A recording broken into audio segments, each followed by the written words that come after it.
лирику прочь, я не о ней пою. Если в стране наступила ночь, значит зажжем зарю. Время сказок и снов прошло, ложь на шее петлей. Время, чтоб солнце опять зашло над белорусской землей. Время, чтоб солнце опять зашло над белорусской землей. К черту сон, страх долой, враг белорус, вставай. Слышишь шакалов, предсмертный бой, тверже шаг давай. Ропот народного гнева растет, бойся власть воров. Если придется, то солнце зайдет на острие штыков. Если придется, то солнце зайдет на острие штыков. Ой, моя душа, как свобода хороша. За тобой пойду, за тебя умру. Ой, моя душа, как на лезвии ножа. За тобой пойду, за тебя умру. Пою.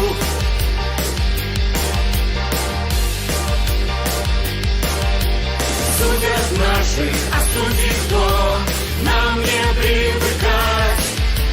Бойтесь, судьи, не за горами, и вам ответ держать. Мы надеждой не будем тешиться, надо сил прикопить. И внезапно не станем вешаться, нам еще завтра жить. И внезапно не станем вешаться, нам еще завтра жить. Ой, моя душа, как свобода хороша. За тобой пойду, за тебя умру. Ой, моя душа, как на лезвии ножа. За тобой пойду, за тебя умру. Пою.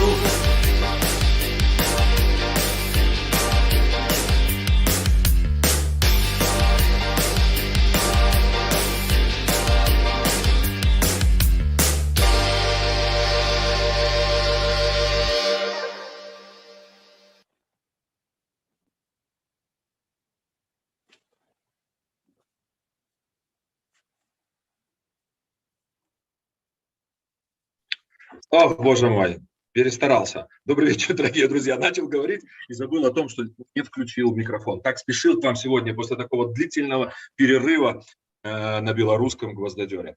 Я уже думаю, когда же мы уже стабилизируемся и будем выходить каждый день.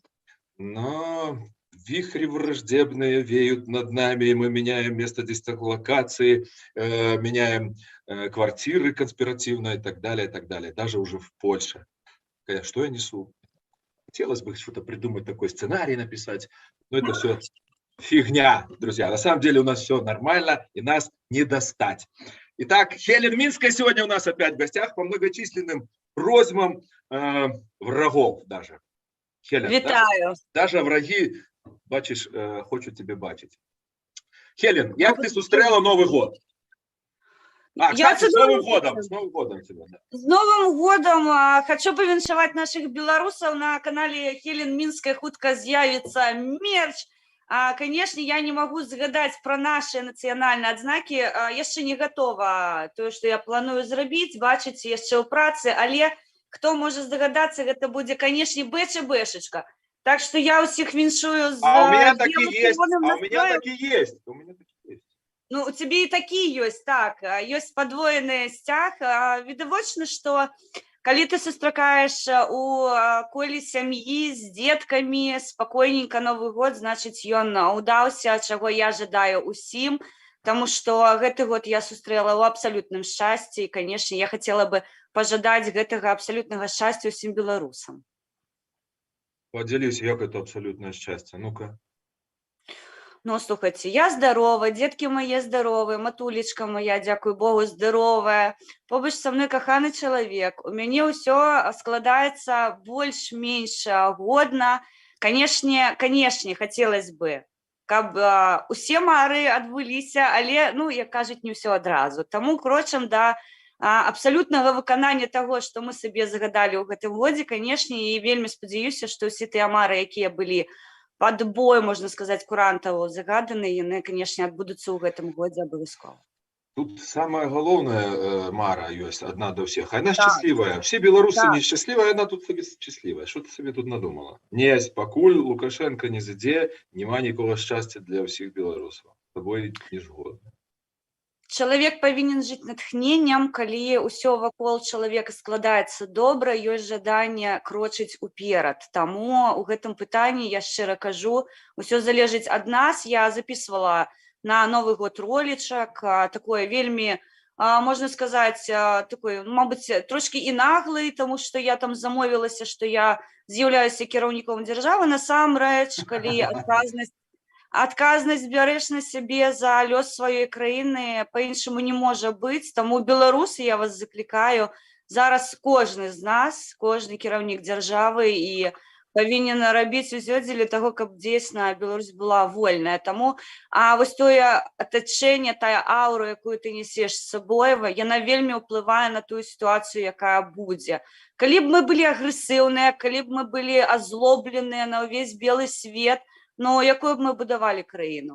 Но когда ты счастлив, ты и бороться не за что. Ты ж уже счастлив, ты всего добился. Против кого и за что бороться-то? Ну, пытанне ж не стаіць супраць каго. Супраць каго мы ведаем, тут супрацьстаянне за жыццё стаіць, таму мне падаецца, што жаданне жыць, яно прысутнічае заўсёды. Тут не патрэбна да яго імкнуцца. Любы чалавек, ён марыць пра тое, каб усё было вакол. Пытанне ж яшчэ зберагчы. Думаю, что мама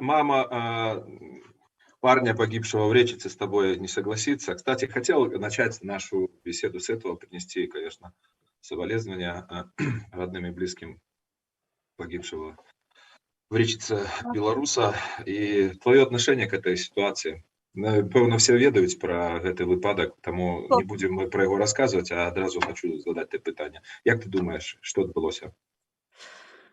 Ну, вось хунта, як заўсёды, павіншавала на новыя святы. Вось новая Беларусь, у іх выглядзе яна вось такая. Таму, яшчэ раз скажу, мы павінны натхняцца тым, што мы бачым зараз, і не прапускаць. Канешне, гэтая сітуацыя згадала нам, яна адзін у адзін просто тэрытарыяльна адрозніваецца ад сітуацыі з Ромачкай Бондарэнка. Таму не так даўно я атрымлівала віншаванні з зямлі, скажем так, людзей, якія незадаволеныя маёй дзеяльнасцю, звінавачвалі, безумоўна, у тым, што вінаватыя мы ў тым, што адбылося, але зноўку пасыл наш і месседж галоўны, мы мусім гэта ўсё спыніць, мы дзеля гэтага і працуем. Таму, канешне, пачуцці сям'і, я абсалютна ўпэўнена, што матуля хацела бы бачыць шчырыя дзіцяці вочы ў новай Беларусі і не баяцца за яго жыццё. Але, як паказвае сённяшняя сітуацыя, па-іншаму, акрамя як прапанаваць сілу, нам нічога не могуць, таму мы мусім і далей змагацца за тую новую Беларусь, якая ёсць у нашых пачуццях, якая ёсць у нашых марах, тому што яна кардынальна адрозніваецца ад таго, што мы бачым зараз.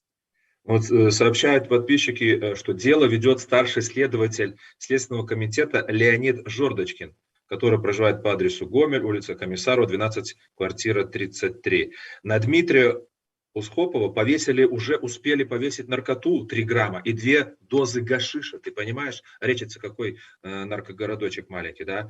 Хотя, готовят экспертизы, что у него это было, ты понимаешь? Хотя на самом деле было только 1,002 промилле в крови алкоголя. Это стакан водки, скажем так, легкая закуска, мандаринка, то, чем они там, может, и занимались на этой остановке. Сейчас надо еще, свидетелей не дают, закрыта эта информация. 31 число. Человек едет домой. Слушайте, праздник. Яны ехали за святковый стол. То бок, я по тых паведамленнях, якія бачу, яны нават не паспелі яшчэ і адзначыць гэтае новае, скажем так, навагодняе свята.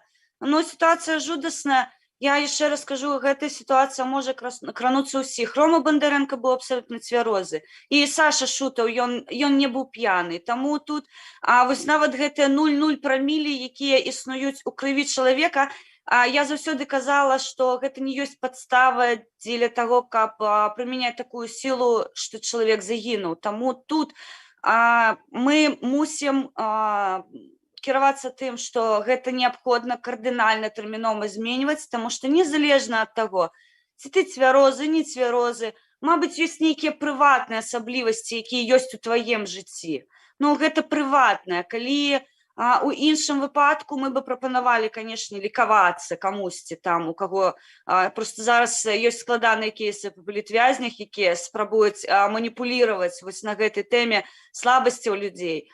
Таму незалежна ні ад чаго выносіць вось такое смяротнае пакаранне аднабока, гэта па-за людской логікі, па-за людской маралі. Вось з-за гэтага мы і боремся. Мы не хацім, каб нашых дзяцей просто так, таму што камусьці захацелася, забіваюць. І роўна гэта я казала на зямлі, калі мне ў піку ставілі, што вы паднялі пратэсты, нас цяпер за вас хапаюць. Но калі чалавек не разумее, з чым гэта ідзе і дзеля чаго гэта ідзе, неабходна, значыць, далей працаваць, значыць, мы не дапрацоўваем, значыць, мы не, мабыць, не так даводзім сваю пазіцыю, дзеля чаго гэта ўсё робіцца.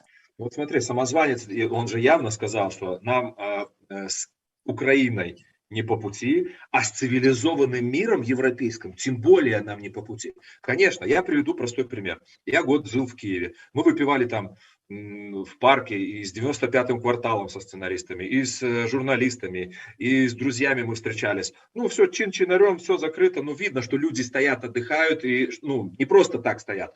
Ни один полицейский не подошел. Ну, ты не валяешься, ты не лежишь, ты не мешаешь, ты не кричишь, ты не нарушаешь общественный порядок. А его же забрали за то, что они были не в трезвом виде в общественном месте, на остановке стоял. Он же там не отливал, тем более не ходил по нужде. Вот. То есть, да. То есть это что, выполнение плана, я не знаю, что там такие, настолько всех дебилов понабирали в эту ментовку, что они не могли понять, чтобы сделать наоборот маме подарок. Он сказал, я к маме еду. Так возьмите его, отвезите, будьте людьми, сделайте подарок. А я про Польшу вообще... А я тебе пример приведу в Польше. Уровень адносінаў. Гэта зусім іншае. Соненька, я закончу. А в Польше там совершенно еще хуже работают полицейские, ты понимаешь? Поднимают пьяного на остановке, везут в какую-то там социальную какую-то организацию, берут у него там кровь, мочу, на коронавирус мазок, все берут. Он отсыпается, пока он спит, это все проверяют, здоровый, дают ему бумажку и говорят, как ты себя чуешь, пан? Окей, где ты живешь? Там, все, документы есть, иди домой. Ни денег, ни штрафа, ничего. Просто берут, и чтобы он не замерз, сейчас зима, да, и отвозят его, я же не просто так с головы говорю, я знаю, о чем я говорю. То есть почему такая разница по отношению к своим гражданам? Даже, ладно, самозванец, там уже все, клиника. Вы-то люди, вы почему так себя ведете? Потому что дали карт-бланш на уседазволенасць.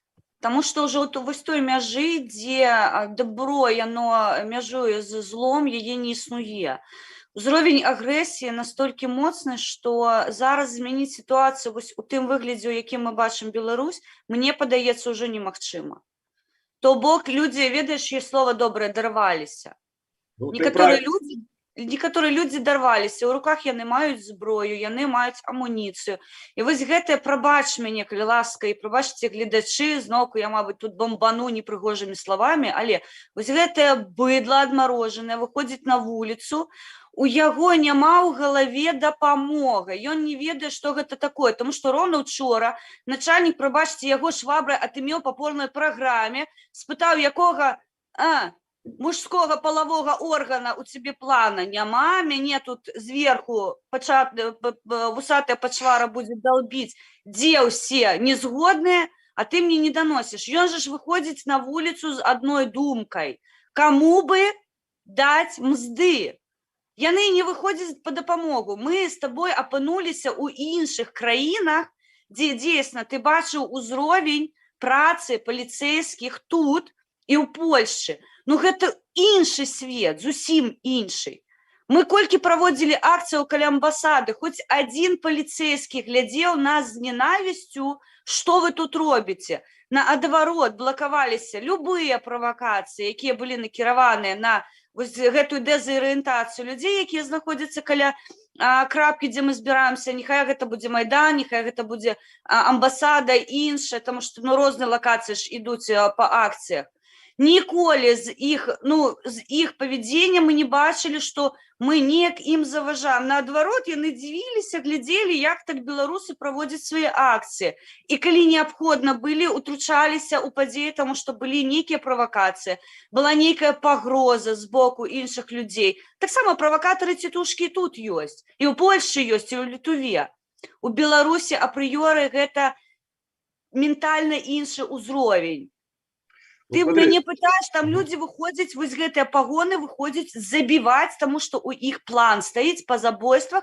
Чым больш людзей яны запужаюць, прабач, ён будзе есці ў адным выпадку проста каўбасу, а ў іншым выпадку мытую каўбасу.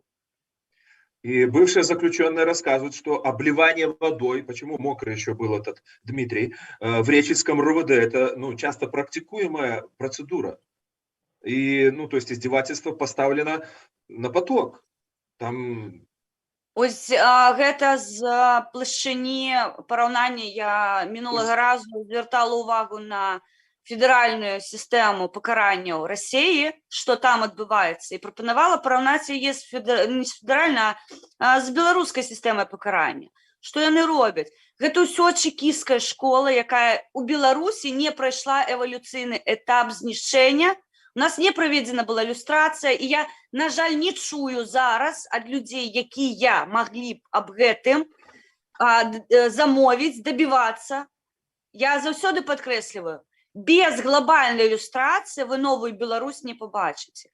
Не дай Божа, хоць адна сістэмная пачвара патрапіць у новую Беларусь, яны ламаюць, яны праз сілу, не праз магчымасці, не праз талерантнасць сваю, не праз бажанне зрабіць лепшае, будуць ламаць тых, хто не можа чыніць вось такога характару супраціў. Дайце мне швабру ў рукі, я пайду мыць падлогу, але я ніколі не здагадаюся, што яе можна выкарыстоўваць неяк па-іншаму.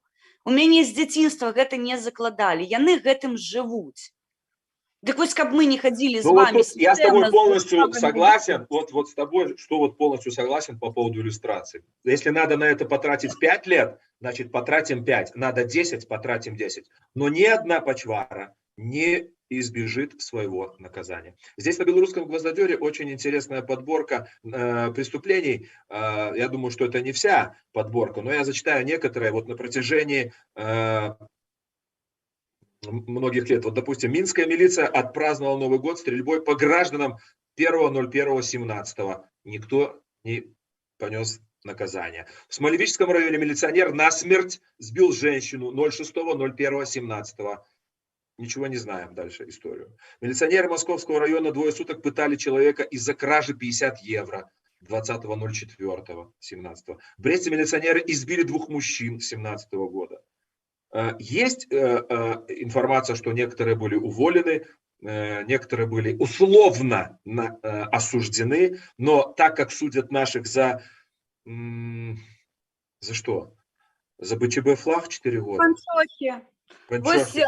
Я не дарма показываю. И ты знаешь, я не буду все перечитывать, но Хелен, на Белорусском гвоздодере это большая подборка, и это еще не все, к сожалению. Тому подписывайтесь, сябры, на канал и сачыце за новинами. Это важливо, необходимо ведать, чем мы живем. Ну, еще раз я хочу соболезнования принести маме Дмитрия. И это, конечно, страшно. Страшно сегодня хоронить детей. Ну что, перейдем к другим новостям. Байден пообещал решительный ответ Москве в случае вторжения в Украину. Об этом президент США сообщил коллеге Владимиру Зеленскому в ходе телевизионного разговора. Джо Байден также подчеркнул приверженность США, стран, союзников и партнеров принципу «ничего о тебе без тебя. Также он подтвердил приверженность США суверенитету и территориальной целостности Украины. Ну, я вот надеюсь, что эта вот озабоченность Европы об Украине должна уже закончиться, и нужно приходить уже к реальным действиям. И мне даже кажется, что уже пора на Донбассе, в Луганском направлении и Донецком переходить уже к возврату своих земель. Ну, зараз питання, так скажем, не стоїть, тому що ми розуміємо супрацьстояння сил об'єктивних. Вось, адзінае, што я хацела бы зазначыць, што шмат, безумоўна, крыку наконт таго, што адбываецца, мы не, скажем так, не прыбіраем руку з пульсу, але неабходна разумець, што атрымаць 40 мільёнаў незгодных, я заўсёды праецырую украінскую гісторыю на нашу Беларусь, тому што у нас, на жаль, яшчэ не вырасла вось тое пакаленне годных аналітыкаў, якія проста расклалі, як ва ўкраінскія аналітыкі палітычныя, ведаеш іх прозвішчы, ёсць іх шмат. Калі уважліва слухаць і вось некаторыя маркёры лавіць, зразумееш, да чаго гэта вядзе. Дык вось украінцы кажуць, што нават калі прыпусціць, што зойдзе хуйло сюды, так, ніхто ж не кажа, што гэтага не можа адбыцца. Можа адбыцца. Але у той жа час, што яны атрымаць і што з гэтым шчасцем рабіць далей? Няўжо украінцы схіляць галаву і пакорна пайдуць за маскалямі? Ніколі гэтага не будзе. Тое ж самае з Беларуссю. Ёсць пагроза, ёсць. Давайте аб'ектыўна, ў 1939 годзе, калі пачыналася сусветная вайна, таксама думалі, што парве там трошку Гітлер тую Польшу, і на гэтым спыніцца. Тое, што гэта маньячэла, псіх-маньяка, мы маем 2 псіхаў-маньякаў. То бок, на мой прыватны погляд, і Украіна, і Грузія, і Малдова, і Беларусь – гэта тыя краіны, якія павінны даць першы пінок пад адно месца еўрапейскім краінам дзеля таго, каб былі разглянутыя новыя умовы сучаснага свету. Таму што тыя пастулаты, якія былі распрацаваныя падчас, калі скончылася сусветная вайна, прайшлі судовыя справы, зрабілі нейкія вынікі, яны зараз ужо не актуальны. Тое, што Расія вядзе гібридную вайну ў некалькіх краінах адначасова, гэта па замоўчванні дзесьці вітае, але гэта не агучваецца на сусветным узроўні. А гэта памылкова, таму што калі ёсць агрэсар, агрэсара што неабходна рабіць? Схапіць і судзіць. Мы пакуль бачым судовыя справы, на жаль, толькі з боку Украіны. Джо Байден можа перажываць за Украіну колькі заўгодна. Пытанне ў іншым. Наколькі верагодна дзейсна вайсковае ўтручанне на тэрыторыі Украіны. Я нагадаю, вайна не пачнецца, яна працягнецца проста з большым моцу. Таму што на сённяшні дзень мы 8 год маем вось такую сітуацыю на сходзе Украіны і ў Крыму. Нагадваю, Крым гэта ёсць Украіна, у якім зараз таксама ідзе, нехай падпольная, але вайна, таму што людзі і па сёння там чыняць супраціў. Так, у меня был вчера стрим, и мне шмат кто написал с Крыма, что жить немагчыма. Просто жить. Москва, москвичи, говорит, отжимают все. Даже то, что принадлежало Украине,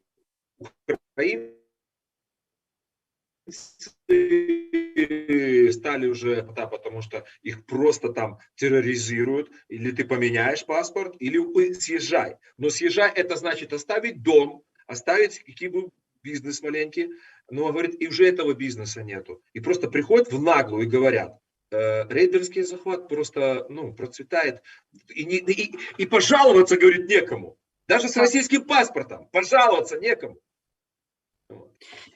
Нехай гэта будзе вельмі добрым званочкам для Беларусі. Я просто яшчэ данесу, пакольку з Крыма мы не атрымліваем аб'ектыўную інфармацыю, амаль, таму што яна падаецца з боку прапагандон ТВ расійскіх.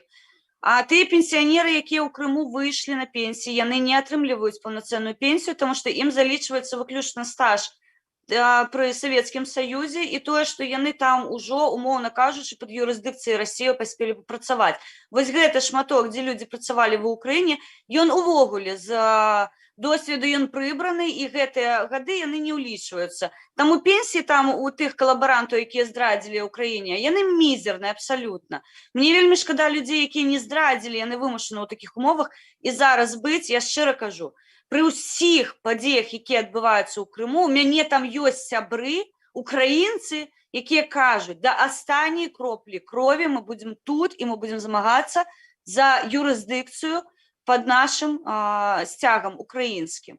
То бок, вось гэты човен, про якой я казала, якой гойдаецца, і ў выглядзе Беларусі, і ў выглядзе Украіны, ён на тым баку вось у такім выглядзе не патрэбен. Гэта павінна быць пакоранае, скоранае, схіліўшы галаву населенне, якое можна вадзіць як заўгодна.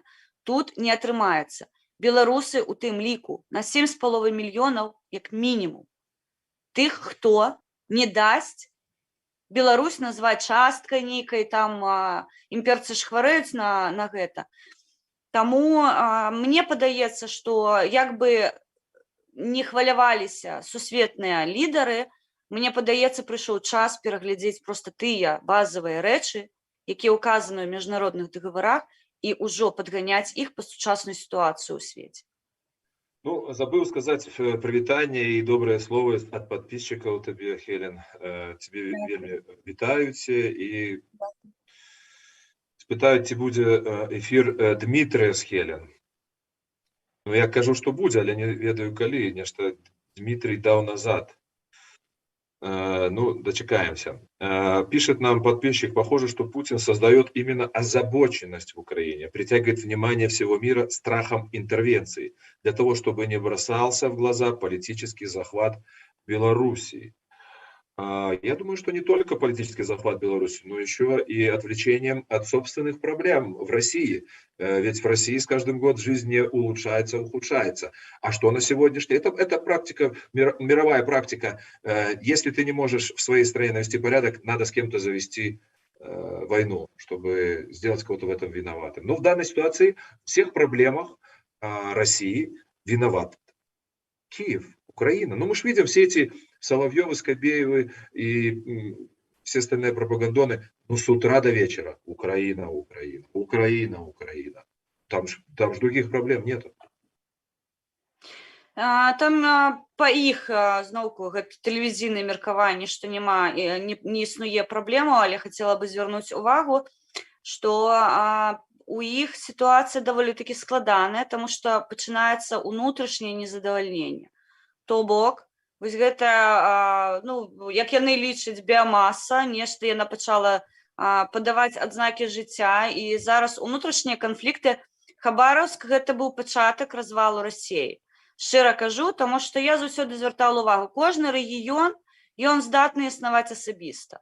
Не патрэбна вось гэтае маскоўскае згуртаванне, якое будзе грошы спачатку аджымаць, а потым раздаваць столькі, сколькі яно палічыць неабходным. Слухайце, якуты, якія сядзяць на камянях, фактычна сядзяць проста, у іх там сталы, у іх мэбля можа з брыльянтаў быць. Гэта адзін з самых нішых. Вось гэта вынік акупацыі народаў. Калі беларусы лічаць, што ну і што там расейцы прыйдуць, ну будзем у рашкі жыць. Не, сябры даражэнькія. Мэта акупанта не зрабіць вашу тэрыторыю прыгоднай для жыцця. Наадварот, выжжанае поле пакінуць. Я просто заўсёды паясняю беларусам.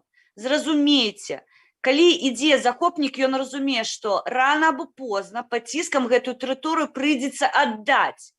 Гэта не пытанне населення, інвестыцый, развіцця. Гэта шматок тэрыторыі, з якой неабходна на некаторы час паздымаць дань. Потым гэта будзе, калі выкарыстана па поўнай праграме, выкінута на смятнік гісторыі. Каб мы не пропустили, каб нас вынішчылі. Да. Завоеватели никогда не инвестируют в рабов. Абсолютно. Гэта не ёсць іх мэта. Іх мэта аджаць ад тэрыторыі ўсё, што можна, як гэта стагоддзямі адбывалася ў Беларусі. Спытайце у любога беларуса, дзе яго гістарычныя артефакты нейкія. Іх поўна насамрэч. Поўна. А дзе яны? На рашкі. Чаму? Таму што расіянцы зараз шчыгляюць тым, што яны частка нашай гісторыі. То бок прыйшлі, скралі, і зараз гэта наша, гэта маё. Я гэта скраў, гэта значыцца ўсё належыць мне цяпер. Глупства абсалютнае, таму каб не пагоршыць сітуацыю ў Беларусі, рабіце вынікі, тым больш, што краіна-суседка Украіна яскрава дэманструе, што будзе з вамі, калі вы не будзеце чыніць супраціў. Перейдем к новостям белорусского гвоздодера. Кстати, друзья, спасибо за подписку, спасибо за лайки, мы вам очень признательны, спасибо, что вы с нами. В Беларуси прекращает работу сервис по оплате проезда с помощью смартфона. Сервис работал в Минске и в Бресте. По-моему, даже работал в Могилеве. Я помню это, пока я жил в Могилеве. Для всех видов наземного общественного транспорта. В Гродно и Гомеле на автобусных маршрутах и в Бобруйске на троллейбусных маршрутах. Возможность покупки билетов отключили в 16:00 31 декабря 2021 года. Билеты, которые были куплены до этого, можно будет использовать до 31 января 2022 года включительно. Вперед, в будущее, к современным технологиям. Ура, товарищи! В Беларуси только прорывы одни. Вот в этом смысле, да, прорыв, конечно. Ну, па-перше, заўсёды вось гэтая гульня з аплатай праезду, ну, добра памятаюць беларусы, якія грошы ў 5 рублёў былі за 50, ну, тыпу гэта 50 рублёў, да? У нас няма магчымасці друкаваць іншыя грошы. Давайте так прыкінем, што 5 рублёў, якія вы трымаеце ў руках, это тыпу 50 рублёў, і вось на гэта арыентуйцеся. Была такая гісторыя, плюс праезд, талоны нашы, гэта ўсё, таму што купіце пачку талонаў і яшчэ месяц можаце ездзіць па старых коштах, так? То бок, ну, звычайная гісторыя, вось гэтыя ўсе апгрэйды зараз, новацыі будуць вельмі тармазіць, таму што, па-першае, любое праграмнае забеспячэнне патрабуе абслугоўвання. Абслугоўванне гэта спецыялісты. А спецыялісты дзе? А спецыялісты за мяжой. Таму ніякіх нанараспрацовак. Па-другое, ну, аб'ектыўна, я шчыра кажу, я не ведаю, ці падзяляюць мае гледачы, ваши гледачы вось такое меркаванне. На мой прыватны погляд, расіяне зараз зачышчаюць усё беларускае. Усё, што ідзе пад грыфам можа быць беларускай, гэта павінны прыбраць. Масавыя звальненні на прадпрыемствах, выключэнне беларускага праграмнага забеспячэння, усё гэта для мяне маркёры таго, што акупант пачаў вельмі актыўную працу, і зараз вось гэта акупацыя, яна будзе вельмі дынамічнай. Вось гэтыя ўсе маніпуляцыі з псеўдарэферэндумам тэрміновым. Я бачыла астатнія звернення, я не слухала, але глядзела на прадстаўнікоў. І, на мой погляд, выглядаюць яны ўкрай дрэнна.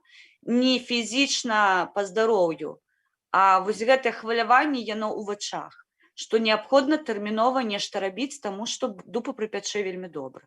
Таму транспарт – гэта адна з праблемаў, якія мусяць быць вырашаныя. Транспартная галіна вельмі складаная ў Беларусі. Там не ўсё так добра, як падаецца. Вось гэтыя картонныя тралейбусы, якія ездзяць, насамрэч, гэта не еўрапейскія стандарты транспарту, якія павінны быць бяспечнымі на дарозе. Сябры, там вы пішаце, зараз я зварот раблю да наших подписчиков, вельмі цікавыя такія пытання, але я іх задам трохі пазней на такі, як дэсерт для Хелі. А зараз перейду до новин на Гвоздодере. Бабушка в Витебске, да, разбила нечаянно банку помидоров, после чего охранник проводил пенсионерку в свой кабинет и закрыл дверь на ключ. На попытку покинуть помещение охранник жестко оттолкнул пенсионерку и ехидно предположил, что она, возможно, из рецидивисток, сопротивление же оказала охраннику, не милиционеру, понимаешь? Угрожая вызовом наряда милиции, запугивая тем, что ее заберут в отделение, он заставил ее заплатить за банку помидоров. В итоге пенсионерка, оскорбленная, испуганная, заплатила 3 рубля за банку. Пожилой человек. И, ну, унижение, угрозы, и ты же пойми, что в таком возрасте она, ну, можно же инфаркт получить. Это же оскорбление. Настолько унизительно получить за банку разбитых помидоров. Хотя, что мы знаем по законам магазинов, если что падает, разбивается, не несет. Проблема крамы. Это проблема крамы.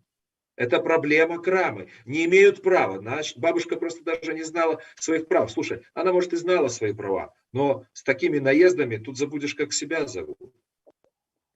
Ніну Багінскую затрымалі на некаторы час падчас яе ювілею ў 75 год. Чаму ты дзівуешся? Я цудоўна памятаю плошчы, калі пані Ніну хапалі. Вось гэта наш гонар, наша зорачка, і да яе ставіліся як, ну, тут пра гонар і павагу мы ўжо падымалі гэтую тэму. Там іншая мэта, людзі азлоблены. Я шчыра кажу, я зараз з зямлёй шмат размаўляю і спрабую працаваць з тымі, хто яшчэ вось неяк балансуе паміж і паміж, таму што гэта, ну, асабістая, мне падаецца, катэгорыя грамадзянаў, якія за 1,5 гады яшчэ не вызначыліся насамрэч. Яны не разумеюць, што адбываецца. Вось, я не дзівуюсь. Узровень агрэсіі, незадаволенасці, проста людзі не могуць гэта неяк сабраць у адзіны пазл і зразумець, чаму гэта адбываецца. Очень интересная новость пришла, вот еще одна на белорусском гвоздодере. После запроса Светланы Тихановской Google удалил рекламу с допросами политзаключенных КГБ. Тихановская ответил вице-президент компании Google Карен Бхатия. Он сообщил, что все названные рекламные объявления были удалены, а аккаунты, которые их размещали, не смогут впредь размещать пропагандистскую рекламу. Мы удалили рекламные ролики, которые вы отметили за нарушение наших правил. Мы ограничили эти рекламные аккаунты от показа каких-либо дополнительных объявлений и будем внедрять автоматизированные правила для упреждающей маркировки любых создаваемых новых объявлений и включение в них нарушающих целевые страницы или нарушающих видеороликов, которые мы уже видели. Это означает, что любые вновь созданные объявления, указывающие на один и те же целевые страницы или видео, не будут появляться на наших платформах. Более того, вице-президент предложил организовать встречу между командой офиса Тихановской и командой Google, чтобы обсудить, как предотвращать подобную ситуацию в будущем. Вы меня простите, друзья, и ты, Хелен, тоже. А о чем речь вообще? Я, если честно, не знаю этой новости. Ну, я скажу тобі так, що тут, ну, на мой приватний погляд, знову підкреслю, попахує таким лицемерством, тому що не так давно ми стикнулися з масовими атаками на блогерів, на інформаційних спікерів, які розповсюджують інформацію. В Україні гэта была абсолютно шалёная хваля блокавання каналаў. Піра Снайдерса, ведаеш, Олексу, літаральна кожны дзень блокаваліся, ён не вылазіць з апеляцыі па сёння. Вось такой, ну, трошку лицемерством пахвае з боку Гугла, тому што з аднаго боку блакуюць масава. Просто мой канал пад страйкам быў больш за 4 месяцы. Мы просто літаральна выцягнулі яго тэрмінова, тому што яшчэ там пару гадзін і канал быў бы знесены. Таму вось гэты хайп на камандзе Тихановскай, якая звярнула ўвагу нарэшце за 1,5 гады, што адбываецца ў беларускім кантэнце. Ну, я не кажу беларускамоўным, там пра беларускамоўныя ўвогуле нічога не ідзе мова. Але мне падаецца, што трошкі не на тое звяртаю Google увагу. Я бы звярнула увагу на тыя рэсурсы, на тыя пляцоўкі, якія не даюць магчымасці распаўсюджваць праўдзівую інфармацыю, таму што мой канал быў заблокаваны роўна за праўду з Беларусі. І страйк у мяне 2 папереджання вісела роўна за тое, што я давала ролікі таго, што адбываецца ў Беларусі, без фотошопу, без рэдактуры. Вось у нас жа, які яны ёсць. То бок, вось гэта, ну, мне падаецца, хайп на імі невядомай каманды, але ў хуткім часе я баюсь, што мы нічога кардынальна не пабачым. Адзінае, што з-за паребріка прыходзяць навіны, што яны Google аблажылі такімі штрафамі, што хутка Google павінен будзе ражкі сусветны ВВП сплаціць. Таму, ну, мабыць, вось гэтая навіна трошкі пераб'е супрацу з камандай Тихановскай. Рэшта, я не думаю, што будуць нейкія здвігі ў гэтым пытанні. Много приходит мне вопросов в личку от незнакомых людей. Естественно, я на них не отвечаю, потому что, ну, я считаю, это провокационные вопросы. Мне просто пишут, что Слава, терпеть больше нет сил. Что делать? Как бороться? Где взять оружие? Я яшчэ раз падкрэсліваю, што пытанне не ў зброі, а пытанне вось тут, што адбываецца, і адказнасць за тых, каго ты любіш. Вось усё.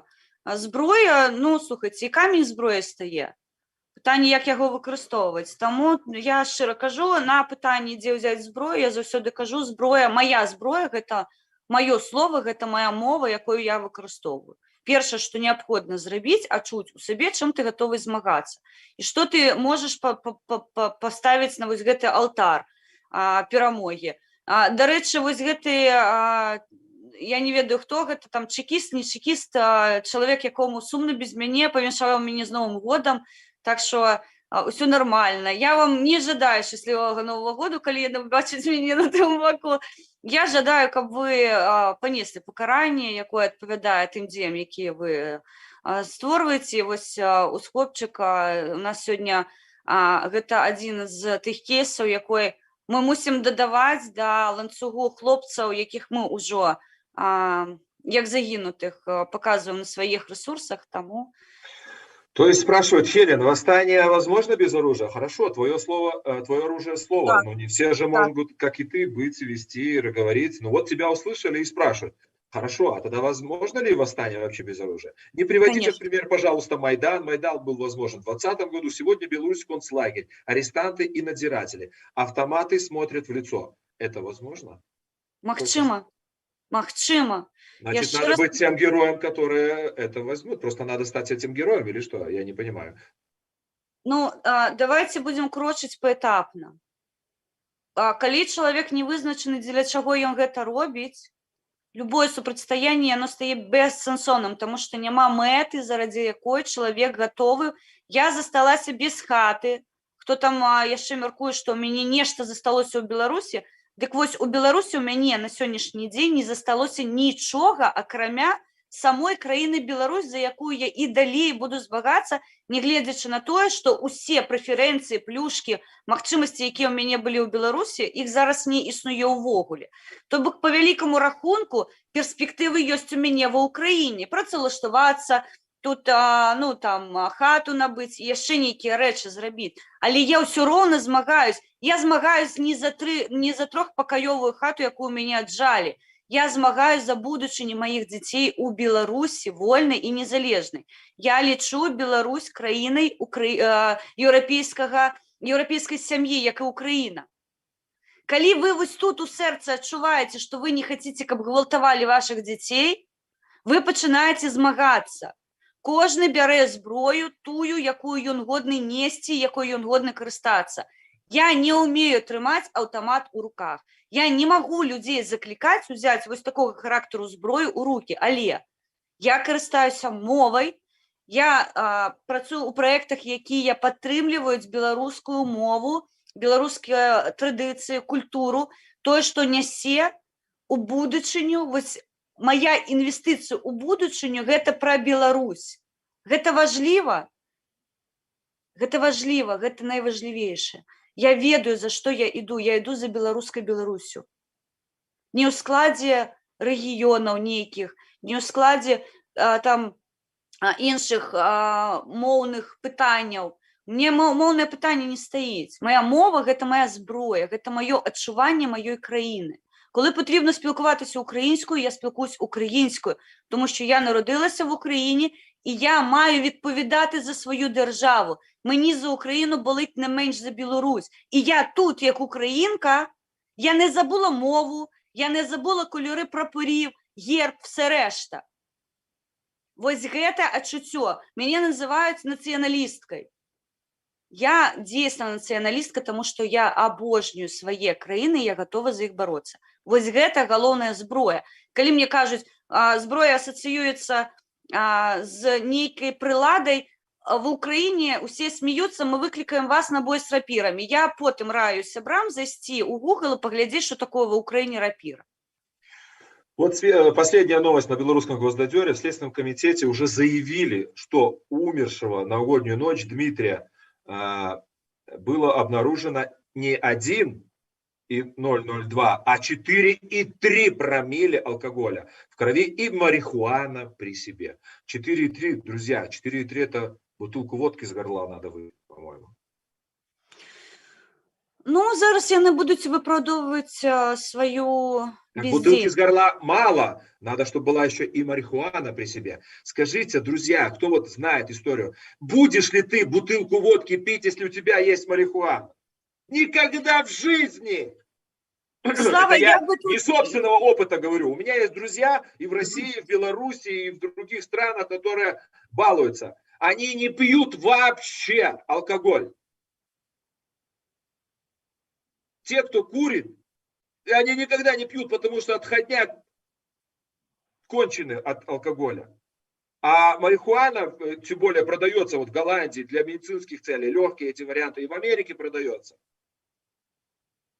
Ну, что я говорю? Опять я про цивилизованные страны заикнулся. О чем тут говорить? Да? Ты хочаш бачыць тое, што зараз у сучасных умовах немагчыма. Я яшчэ раз скажу, іх выганяюць дубіналамі на вуліцу, каб яны гэтымі дубіналамі потым ішлі супраць людзей, таму што ў іх планавая эканоміка, у іх планавыя захопы і ўсё рэшта. Ну, а мы шукаем аб'ектыўнасць там, дзе яе апрыёры зараз быць не можа. І тыя злачынцы-медыкі, якія зараз падрабляюць дакументы. Вось гэта страшна, што замест таго, каб ратаваць, яны прымаюць удзел у злачынствах. Вось гэта страх.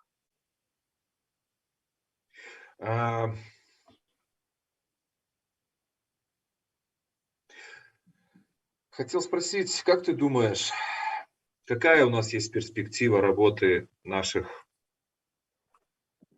я даже не знаю, как их, у меня слово лидеров не поворачивается, но представителей, чего представителей? Я не знаю, я вообще не могу оформить, у меня в мозгах не вкладывается, мне вот написали вчера, буду на стриме, после этого будет мой стрим, может ты ответишь, мне вчера написали, сейчас, можете без эмоций объяснить ваше отношение к Тихановской? Вы всегда так негативно о ней отзываетесь. Возможно, я из Беларуси чего-то не вижу и не понимаю. Я заўсёды звяртала ўвагу, што ў Беларусі прадстаўнік беларускі, ён не мае гендернага паняцця. Гэта палітык, якой прадстаўляе інтарэсы народа. У народа няма гендернага паняцця. Гэта не хлопчык, не дзяўчынка, не мужчына, не жанчына. Народ гэта складавая нацыі, складавая дзяржавы. У яго няма полу. Таму Ціхановская, Ціхановскі, іншыя, вось палітык, і ва ўкраіне гэта адчуваецца насамрэч. Мы глядзім на еўрапейскія краіны, дзе палітык, тая ж Ангела Меркель, жанчына, падаецца. Але заўсёды казалі, што у ангелы вось такія, як бы я да яе не ставілася. То бок, вось гэтае гендернае пытанне давайте адразу прыбіраем. У нас няма яго, у нас ёсць палітык, якому мы павінны былі дэлегіраваць паўнаважанні, якой бы прадстаўляў нашы інтарэсы на сусветнай арэне. Некаторы час назад я расчаравалася настолькі, што адказнасць за сваю краіну я поўнасцю паклала на свае плечы, я больш ні на кога не арыентуюсь, таму што людзі, на якіх я спадзявалася, яны пайшлі ў бок, ну, навошта мы будзем з суседам сварыцца, давайте суседа пусцім з тапаром у хату, няхай ён трубіць нас усіх. Мне гэта не падабаецца, я з гэтым катэгарычна не згодна, таму я кажу, я зачыняю дзверы ад суседа, дэбіла, выклікаю на яго паліцыю. Вось гэта маё прыватнае меркаванне. Чаму я стаўлюся дрэнна, добра, ніяк да тых, хто прадстаўляе нібыта Беларусь, я іх прыбрала з свайго жыцця ўвогуле. Яшчэ раз скажу, я зараз спадзяюся выключна на сябе. Яны не здатныя прадстаўляць мае інтарэсы перад людзьмі, якія могуць уплываць на сітуацыю ў Беларусі. Што мы павінны зрабіць? Працаваць самі. Працаваць самі. И это неправильное слово, негативно. Нет, я никак не отношусь. Ніяк. Никак. Это Яны не выпраўдалі, гэтыя менеджеры, яны не адпрацавалі тую працу, якую мы ім прапанавалі. Яны не скарысталіся магчымасцю. За 1,5 гады капіталізацыя палітвязняў кратна 1000. Як я магу падтрымліваць нейкага прадстаўніка, якой кажа, я не супраць палітвязняў. Так, я ім спачуваю, але ніякага кроку для іх вызвалення не зроблена. Я не буду падтрымліваць такога чалавеку, я іду ў каманды, якія займаюцца пытаннем палітвязняў і пачынаю працаваць па пытанні іх вызвалення. Я не чакаю, калі хтосьці прыйдзе. Таму, калі я чую слова лідар, даражэнькі, лідар кожны з нас. Лідар у сваёй сям'і, у сваім атачэнні, на працы, кожны бярэ адказнасць за лёс таго, што адбываецца вакол. Калі мы гэтага не адчуваем, спадзявацца на іншага, гэта бязглузда. Чалавек не можа быць дасведчаным ва ўсіх пытаннях. Калі я бачу здраду, я пачынаю супраціў чыніць яшчэ і тым, хто гэтую здраду сеяць.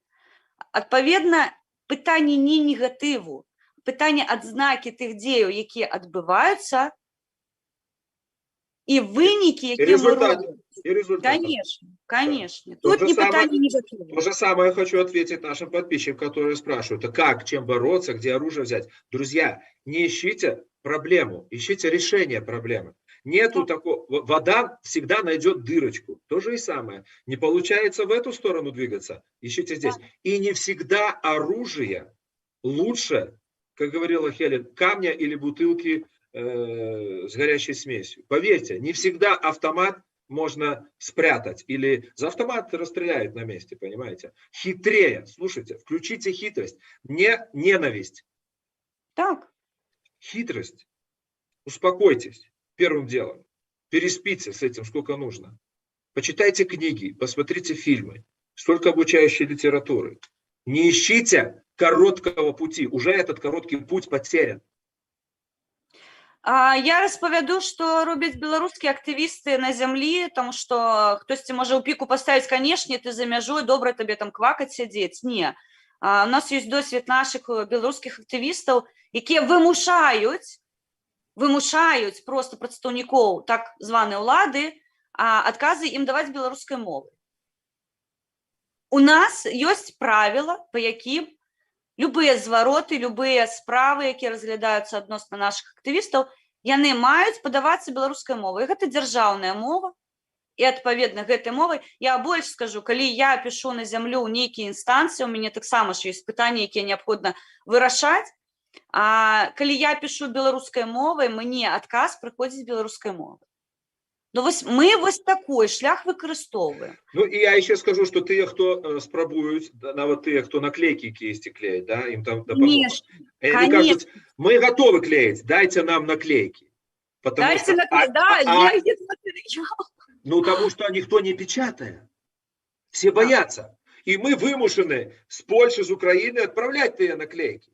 Ну, а лишь люди готовы робить то. Но никто нават рисуя, слушай, как в Отечественную войну сейчас, слушай, листовки уже нарисованные, блин, появляются, ты понимаешь? Да. Ну, это цудовно. Поэтому не ищите, решайте проблему, ну, на месте. И это все решается, на самом деле. Кожны робіць тое, што можа. У нас ніколі не замыкайцеся ў нейкім вузкім калідоры, што крок улева, крок управа, фантазія скончылася. Не.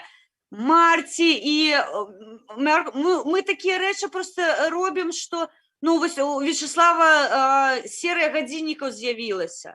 Ці гэта натхняе беларусаў?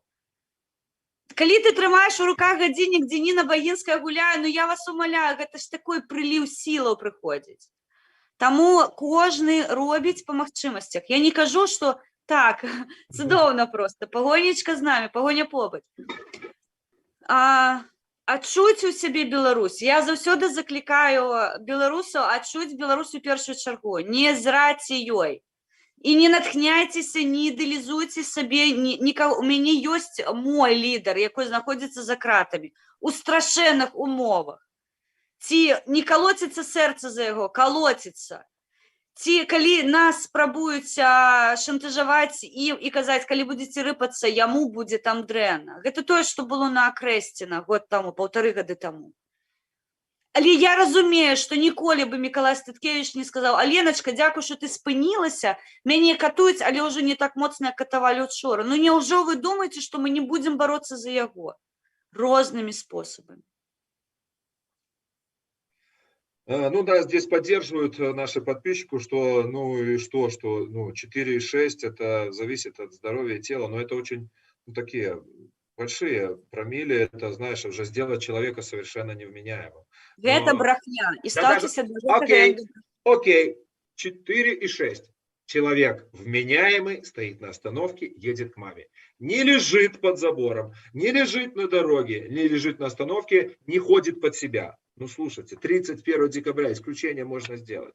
Дальше. Не, Слава, гэта ў галаве павінна быць, як ты кажаш, у Польшчы, дзеля таго, каб не загінуў грамадзянін тваёй краіны, прадстаўнік нацыі беларускай. Ты падыходзіш да яго. Я просто правяду маленечкі прыклад. Я была на вокзале ў Киеве, а там, ну, хто быў у Киеве, ведае, там ёсць такія парапецікі невялічкія, там траўка расце, ўсё. І на гэтай траўкі ляжыць чалавек, у якога, ну, яўна няма хаты. То бок ён дакладна адпавядае ўсім характарыстыкам чалавека, у якога няма дзе начаваць. Я назіраю карціну, падыходзіць патруль паліцэйскіх, якіх, ну, там на вакзале сачыць за тым, каб было ўсё добра. І я беларускай менталітэт. Я думаю, ну ўсё, зараз будзе бойка, трындзец табе, мужик. Лепей бы ты не спаў, дзесьці б ты лепей гуляў у парку. У мяне вочы былі вось такія. Хлопцы падышлі да яго, дасталі пачку цыгарок, паштоўхалі яго па плячу, кажуць, мы змену здаем, гэта ранак быў, мы змену здаем, трымай, табе да наступнага разу хопіць. І пакінулі яго далей спаць на гэтай траве. Тут пишут, что не надо, говорит, не надо вам оружия, не надо вам лидера, вы сами все лидеры. Со всем уважением это пафос, разделяй и властвуй аксиом. Без лидера не будет объединения масс. Не надо спорить. Но мы же здесь говорим не... Ну, так многие пишут, Хелен, так многие пишут. На самом деле уже устали от этого. У мяне пытанне. У вас быў дэлегіраваны да некаторага часу, ну, па вашых меркаваннях, чалавек. Ён моцна вас аб'яднаў, ну, вакол сябе. Ён моцна вас аб'яднаў па кухнях, як мышы пад венікам. Вы чакаеце другога Лукашэнку? Калі ласка, я не чакаю. Я бяру адказнасць на свае плечы. Я скончыла.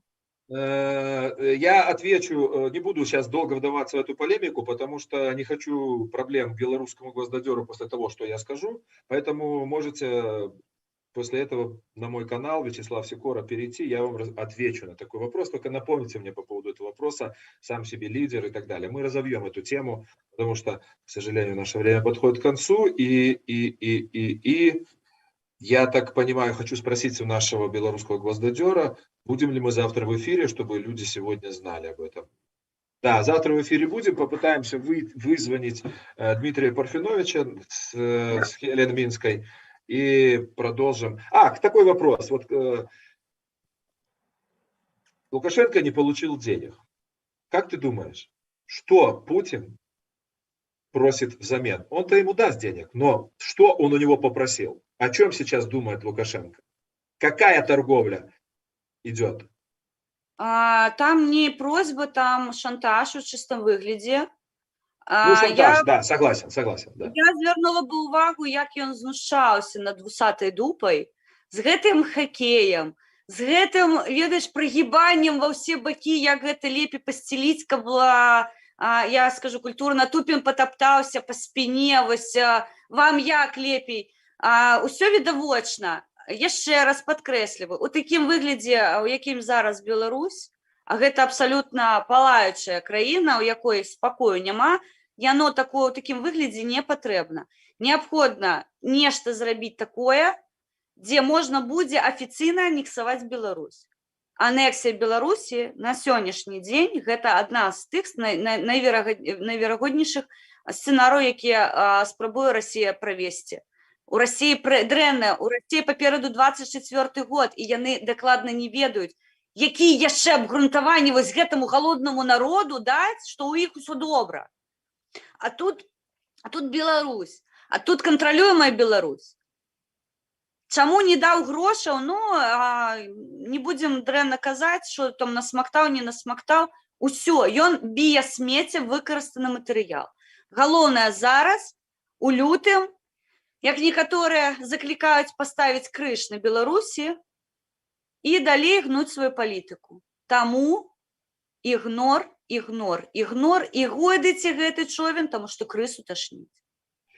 Возможно ли в этом году, учитывая ситуацию с этими деньгами, а ему нужно что-то делать, возможно ли в этом году уход Лукашенко и освобождение политических заключенных, не всех, но, допустим, тех, которые нужны Кремлю, и проведение каких-то там выборов? Па палітычных зняволеных я абсалютна ўпэўнена, што ніякіх рухаў з іх боку не будзе, гэта выключна наша справа. Таму што стварыць прэцэдэнт, калі вызвалены адзін палітзняволены, а рэшта, што, прабачце. Не, гэты варыянт мы адсякаем. ці прыбяруць Лукашенко, Это ты отсекаешь. Это ты отсекаешь. А на самом деле выпускают Тихановского и выпускают Бабарика. яны ўжо не фігуранты гэтай справы. Яны не фігуранты. Усё, што пад грыфам а-ля беларуская можа быць з Беларусю павязана, гэта не так. Значит, будут Это новые не потребно. претенденты. Конечно. Значит, будут новые претенденты. Стаўленне будзе Всё, як те на тоже списаны. Те тоже списаны. як яны любяць сказаць на Донбасе. Пушылін атрымаў ад ядросаў ужо партбілет, і ён з Маскові прыехаў, я нагадаю. Там украінца паставіць, гэта страляць сабе ў нагу. Ты што? Тое ж самае будзе ў Беларусі. Не дай Божа, хоць троху беларускага мозгу паставіць у Беларусь. Вы што? Не. Таму я яшчэ раз кажу, зброя ваша, гэта вашая Беларусь у сэрцы. Па-іншаму не будзе. Ніхто з Донбасам не могуць 8-й год справіцца. 7% тэрыторыі Украіны. Яны нічога там не могуць зрабіць, акрамя таго, што забіваць грамадзян. Ну не хочуць людзі ставаць расіянцамі. Ну не хочуць украінцы быць іншай нацыі. І нічога з гэтым, як бы не падавалася інфармацыя, з гэтым нічога не зробіш. Яны чыняць супраціў, і яны будуць стаяць да тых пор, пакуль не адкінуць ворага. Ну все-таки ответь. Есть возможность такая ухода Лукашенко? Яго або атравіць, або застрэліць, таму што зараз тыя умовы, пры якіх зменьваць сітуацыю ў Беларусі, яны прапісваюцца ў нейкім новым, нібыта легітымным дакуменце, і там цудоўна сказано, что президент гэта ўжо пешка, просто формальность. Интересно, Макс Фактор пишет, немножко вернемся к комментариям об оружии, там, как пишет, орудие не нужно так те же украинцы сами себе его делали. Хоть щиты, хоть камни, хоть выкорчевывали. Ну, украинцы на Майдане не только камни выкорчевывали. Я видел, как они делали катапульты. Я видел, как они делали рогатки огромные. Там столько придумано было оружия. При мне лично привозили, при мне лично испробовали, испытывали. Пацаны, студенты, инженеры, которые учатся в университете, привозили, говорят, вот мы придумали такую рогатину, отсюда можно запускать хоть горючую смесь, бутылки, хоть что угодно, гранаты и так далее. Говорит, если вы проведете испытания, то сейчас на институтскую, то мы готовы делать там по несколько штук в день, варить за свои деньги, варить их, эти рогатки. Вот. Поэтому, друзья, видите, они же не искали лидеров Порошенко, они сами приходили, собирались. Слава, згадай баррикады у мешках под картоплей, снег был. Люди просто сгребали снег и робили себе, будовали у этих мешках. Обливали водой, потому что было 30-градусный мороз, и просто обливали водой, и лед, эти мешки становились ледяными. Не брали ни пули, ничего не брали. Толку даже если бы было бы, если бы другие не будут стоять под СИЗО для освобождения заключенных, а будут ходить на работу и ходить. Ну, уже пошла полемика. Мне очень приятно, друзья, что вы общаетесь между собой. Жалко, что вы проснулись к концу программы. Но это все равно тенденция. Значит, мы вместе, мы разом, нам интересно, и мы обсуждаем многие вопросы. Ну что, Хелен? Дякую тебе. Еще последний вопрос. Последний вопрос. Как ты думаешь, чем этот год закончится для нас? Он только начался, но мне важно, смотри, берем очень тяжелый был 21-й. В моей жизни это был самый длинный и самый тяжелый год в жизни. Я боюсь представить, какой будет 22-й. Но в то же время я полон надежд, перспектив в лучшую сторону, и что люди наконец проснутся, и вот эта политическая безграмотность, многие станут учиться и понимать, кто где есть, на каком месте, и кто что делает для Беларуси. Послухай, калі я страчу веру ў будучыню Беларусі, мне і грамадзянкі больш няма што там рабіць. Таму, безумоўна, я не проста мару пра новую Беларусь, я раблю ўсё дзеля таго, каб яна такой была. Таму 22 год, незалежна ад таго, як ён будзе праходзіць, пад чыім, скажем так, чыя морда будзе вісець на муры, або гэта будзе наш прадстаўнік, або гэта хтосьці, хто прыйшоў вораг на зямлю, Беларусь у любым выпадку яна будзе беларускай. Таму што гэта не маленечкая колькасць беларусаў, якая марыць пра тое, каб нашыя дзеці атрымлівалі годную адукацыю, сістэма здраваахароны была не з супутнікам, а з 1000 вакцынаў, якія у доступе да любога чалавека, любога ўзросту. Таму Беларусь у 22 годзе будзе беларускай і праходзіць пад грыфам Беларусі. І гэта не змяніць, гэта не спыніць, не стрымаць, не разбіць ніяк. Таму я і заклікаю беларусаў. Маленечкі крок. Нават калі вы верш дзіцёнку чытаеце пра Беларусь, я зараз не акцэнтую увагу на мове, я кажу пра Беларусь. Гэта ўжо закладае у ім, нашы дзеткі крычаць «Жыве Беларусь! Жыве! Паглядзіце на ялінкі!» Вось гэта адзнака. Калі мы будзем, яшчэ раз скажу, гойдаць гэты човен, калі пацука гэтага проста і рвець і ўлева і ўправа, значыць мы працуем. Калі мы вочы ў пол, у нас нічога не атрымалася, сябры, дык якія мы беларусы ў такім выпадку? Чынім супраціў. Ну, и еще одно питание, не могу его не задать, он у меня вертится все время, этот вопрос на языке, и я думал дождаться до завтрашнего дня, но я задам. Как ты думаешь, нам по-любому нужно, чтобы Лукашенко ушел? Невозможно, зависимо от того, какие будут представители в новых выборах, понятно, что все будут сидеть, новые будут кремлевские, не прокремлевские, будут там воскресенские, будут халуи и подставные, скажем так. Как ты думаешь, это очень важно, чтобы Лукашенко ушел? Или еще хуже может быть? Слухайте, ну что может быть горше за наказ ісці забіваць? Безумоўна. Але неабходна разумець, што Лукашенко гэта частка сістэмы.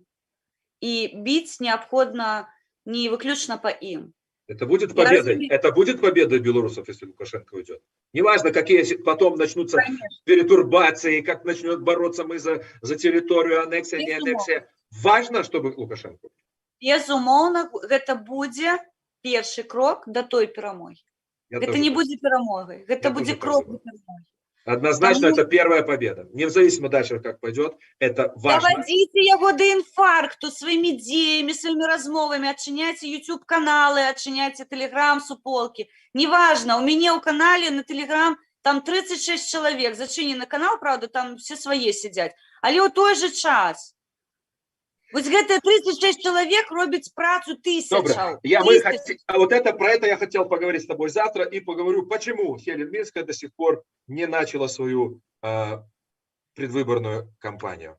Друзья, спасибо Хелен Минской, спасибо уважаемому белорусскому гвоздодеру, который дает нам возможность высказываться. Спасибо вам, друзья, наши дорогие, даже есть уже и любимые подписчики, то, что вы пишете, задаете очень важные вопросы и спорите, учитесь разговаривать, искать ответы на многие вопросы, еще и кроме нам. И нам еще подкидывается тема. Поэтому живи Беларусь. Живи вечно. Слава Украине, ну и свободу политзаключенным. Пока, до завтра. Берегите себя, быть добру.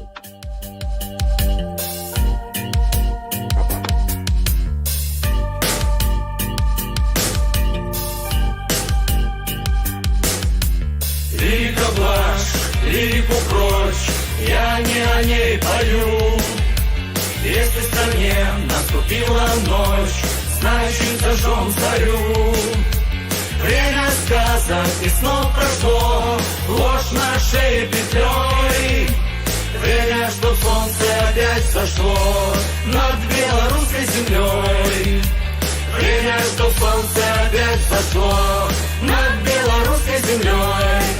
К черту сон, страх долой, брат Беларусь, вставай. Слышишь шакалов, предсмертный бой, тверже шаг давай. Ропот народного гнева растет, бойся власть воров. Если придется, то солнце зайдет на острие штыков. Если придется, то солнце зайдет на острие штыков. Ой, моя душа, как свобода хороша. За тобой пойду, за тебя умру. Ой, моя душа,